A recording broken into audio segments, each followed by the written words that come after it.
Le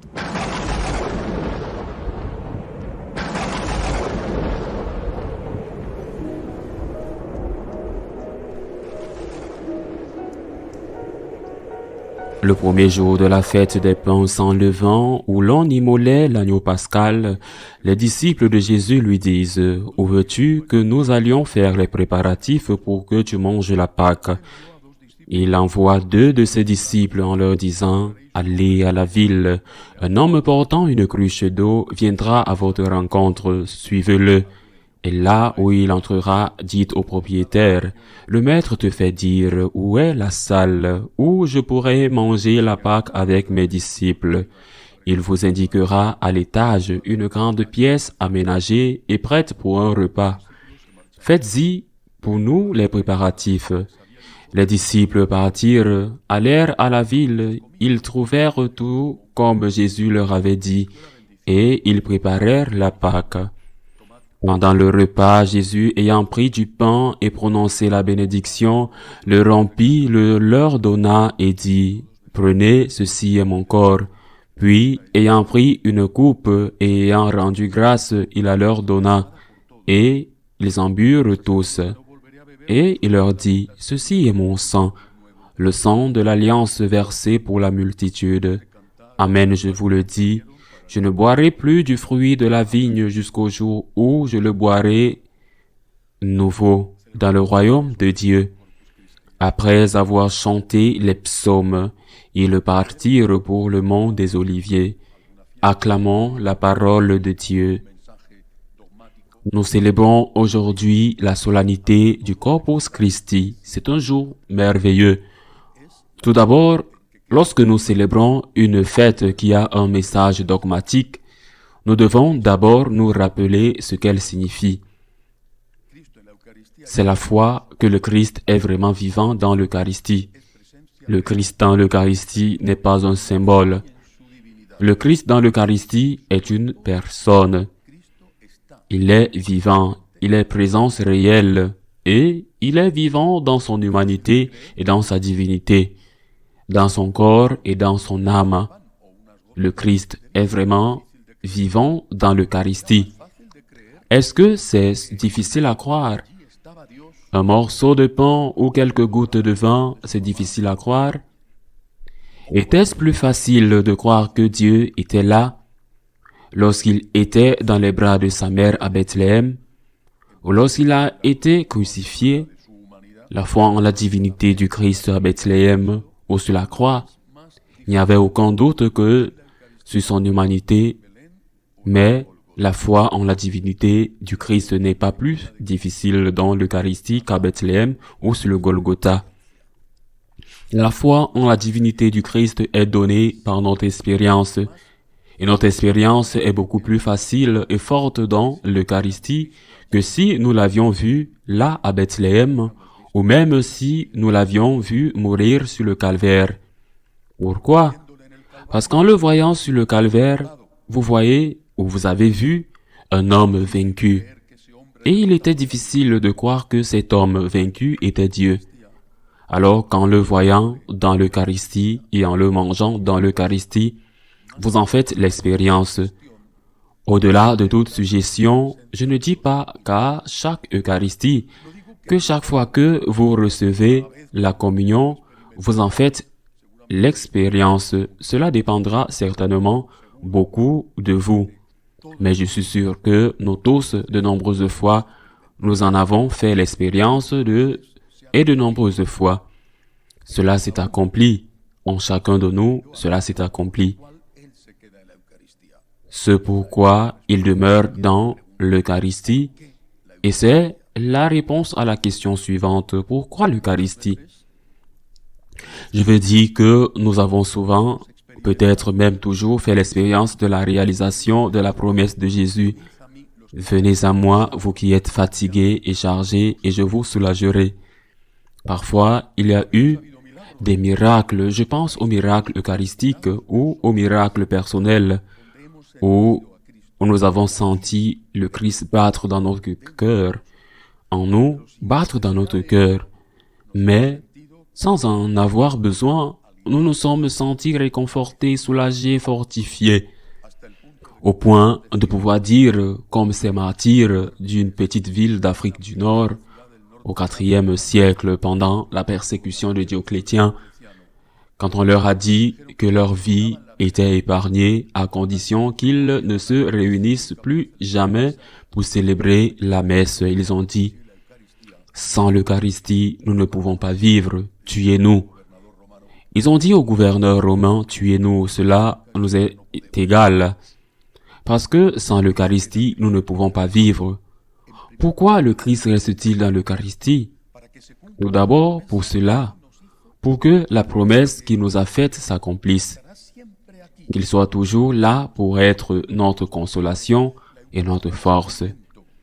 L'Eucharistie, c'est la nourriture, c'est le pain, c'est le vin, c'est la nourriture. On ingère la nourriture pour reprendre des forces. L'Eucharistie, c'est la force, c'est la consolation, je crois que nous le savons tous, c'est un linge de larmes. Combien de fois sommes-nous venus à la messe, en dehors de l'horaire, dans l'adoration du Saint-Sacrement, et nous sommes arrivés chargés de problèmes. Combien de fois sommes-nous venus à l'Eucharistie, en dehors de l'horaire, dans l'adoration du Saint-Sacrement, et nous sommes arrivés chargés de problèmes, sans plus de force pour continuer avec cette croix, et le voir, et être avec lui, et communier. Les problèmes sont restés les mêmes, mais nous n'étions plus les mêmes. Et ce miracle se produit jour après jour, en chacun de nous. Il le promet et il accomplit. Viens à moi, toi, quand tu es fatigué et accablé, je te soulagerai. Viens à moi, toi. L'Eucharistie est le pain de la vie. C'est le pain de notre vie, sans lequel nous ne pouvons pas vivre. Quand vous rencontrez quelqu'un qui a des difficultés, donnez-lui cette recette. Certains diront, saoule-toi. D'autres vous diront, dormez. D'autres vous diront, devenez fou. D'autres vous diront peut-être encore, ne déprimez pas et mangez du chocolat ou de la glace. Nous savons où est la vraie formule qui nous soulage et nous console et nous devons leur dire, allez à la messe, allez à l'église quand l'église est pratiquement vide. Sans messe, allez à l'église, restez un peu devant le tabernacle. Même si vous n'avez pas la foi, faites la prière de l'athée et dites à celui qui est là, si vous êtes là, aidez-moi et consolez-moi. Parce que même cela est accepté par le Seigneur et même cette prière, il accepte parce que Jésus est là dans l'Eucharistie. Pour être notre consolation, notre force, celui qui nous aide quand personne d'autre ne peut le faire. Celui qui nous donne la capacité de continuer à nous battre, d'embrasser notre croix chaque jour et de ne jamais abandonner. Juste pour cela, j'imagine que vous avez tous lu Le Petit Prince de cet écrivain français Saint-Exupéry. Il y a un beau dialogue entre le garçon et le renard, et dans ce dialogue, il y a un moment où il parle des roses que les hommes cultivent, tant de variétés dans un seul jardin. Le renard dit au garçon, les roses, ils cultivent tant de roses dans un seul jardin, et il suffirait d'une seule pour trouver ce qu'ils cherchent. Et ajoute, ce que tu feras pour ta rose, c'est ce qui rendra ta rose importante pour toi. Qu'est-ce que cela veut dire? Cela veut dire que ce que tu fais pour quelqu'un, ton père, ta mère, ton enfant, ton ami, ton pays, c'est ce que tu fais pour quelqu'un. C'est ce que tu fais pour ta rose. Et ce que tu fais pour ta rose rendra ta rose unique au monde. C'est ta rose, c'est ton enfant. Et cela s'applique parfaitement à l'Eucharistie. Imaginez que le Seigneur ait pu le faire, que le Seigneur ne soit pas resté un humble morceau de pain. Imaginez qu'il ait décidé de rester un petit enfant. Que le moment venu, il ait décidé d'être un bébé, de rester pour toujours un bébé. l'enfant Jésus à Bethléem ou qu'il ait décidé de rester pour toujours. Le Christ crucifié, se vidant de son sang, que ressentirons-nous devant un petit enfant, un faible enfant? Sans défense, que ressentirions-nous? Le besoin de l'aider, que ressentirions-nous devant le Christ crucifié si nous le voyons de nos yeux? Le besoin d'être à ses côtés.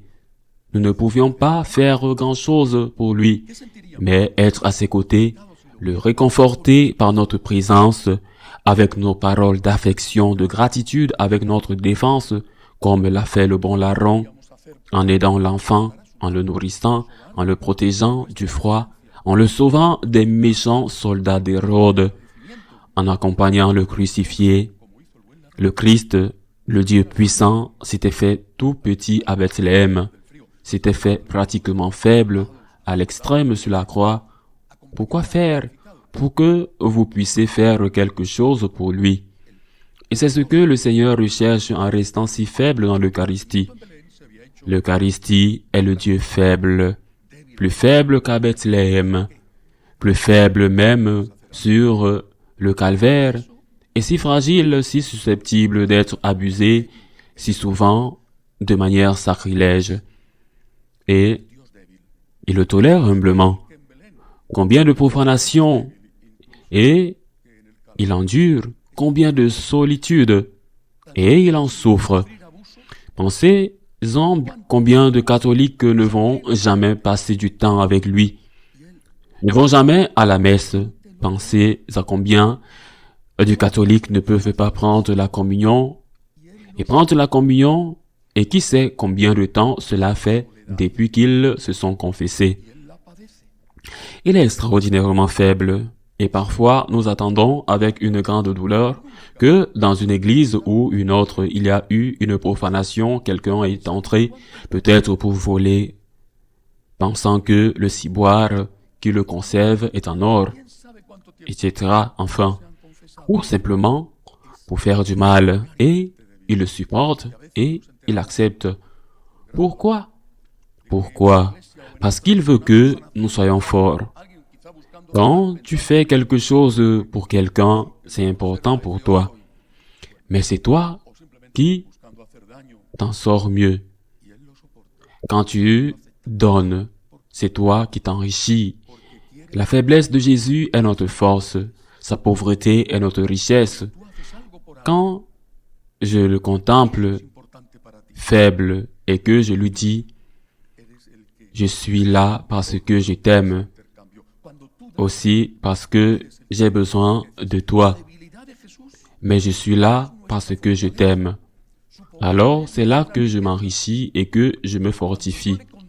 Par conséquent, dans cette perspective, dans la perspective du faible et du pauvre, qui est lui, nous devons considérer notre relation avec lui. Nous venons fatigués et chargés à la recherche de son aide. Et nous faisons bien parce que c'est pour cela qu'il est resté, mais pas seulement pour cela. Nous venons aussi pour lui dire, me voici, compte sur moi, maintenant tu es faible, j'ai besoin de toi, tu es mon Dieu, ma force, le Tout-Puissant, mais tu es aussi faible. Et je ne veux pas être seul à côté du Dieu fort, pour qui je ne peux rien faire. Je veux aussi être à côté du Dieu fragile, du Dieu sans défense, du Dieu de Bethléem, du Dieu de la croix, du Dieu de l'Eucharistie, pour qui je peux faire quelque chose si avec le bébé, je veux le nourrir, le protéger du froid. Si avec le Christ de la croix, je peux lui donner ma compagnie, avec le Christ de l'Eucharistie, je peux être comme sa mère, comme son père, comme son ami, comme son frère, comme son disciple, comme son fils. Pourquoi vais-je à l'Eucharistie? Parce que j'ai besoin de lui et parce qu'il a besoin de moi. Le Christ est là, qui dit « Viens à moi, je te soulagerai ». Le Christ est là, qui dit « Viens à moi, j'ai besoin de toi ». Si nous pouvions connaître l'immense joie qu'il ressent lorsqu'il nous voit entrer dans l'Église, la joie de lui, rempli de joie, Lorsque, dûment préparé, nous lui permettons d'entrer dans notre maison, pensez-vous que sa joie n'est pas plus grande que la nôtre? Pensez-vous que son besoin de nous n'est pas plus grand que notre besoin de lui? Il est plus grand parce que lui qui aime plus a plus besoin de nous.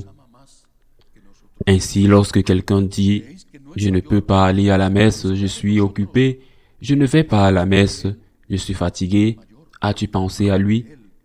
As-tu pensé à ce qu'il a besoin de toi?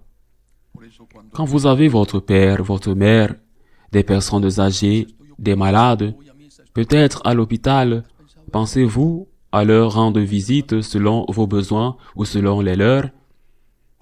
Je me souviens de la dernière étape de la vie de ma mère. J'étais dans une fondation aux États-Unis. La première paroisse que nous avons eue aux États-Unis, quand elle est tombée très malade, on m'a dit que c'était plus sur le point de se terminer. J'ai pris l'avion, je suis venu. Heureusement, elle n'est pas morte. Elle s'est rétablie, une femme très forte. Je suis retourné aux États-Unis. Après une courte période, je suis revenu. Et c'était très dur d'être avec elle la nuit, hurlant de douleur. Elle voulait se jeter par la fenêtre. Les analgésiques ne faisaient rien. J'étais là juste pour le plaisir. J'ai pris l'avion. Je me battais à aller et à revenir. J'étais avec elle la nuit sans dormir parce que j'en avais envie. Parce que j'en avais envie. Tu es là parce que ta mère a besoin de toi. Pas parce que tu en as envie et que ton corps te demande de guérir. Pourquoi abordons-nous notre relation avec l'Eucharistie de notre seul point de vue fondamentalement égoïste? J'ai envie. Qu'est-ce que tu veux dire? Tu as envie. Il en a envie, il a besoin de toi, il t'attend du moment que tu l'aimes. Ne serait-ce qu'un peu, tu comprendras sûrement. Vas-tu voir ton père parce que tu en as envie ou parce que ton père t'attend? Qui est le plus heureux? Toi quand tu le vois ou lui quand il te voit? Celui qui aime plus se réjouit plus, toujours et rien. Aucun amour n'est comparable à l'amour d'une mère. L'Eucharistie, le Christ réel, le Christ présent, le Christ sacrement. La force, le courage, la consolation, la nourriture qui vous crie « Venez à moi quand vous êtes fatigué et chargé. Je suis resté ici pour cela.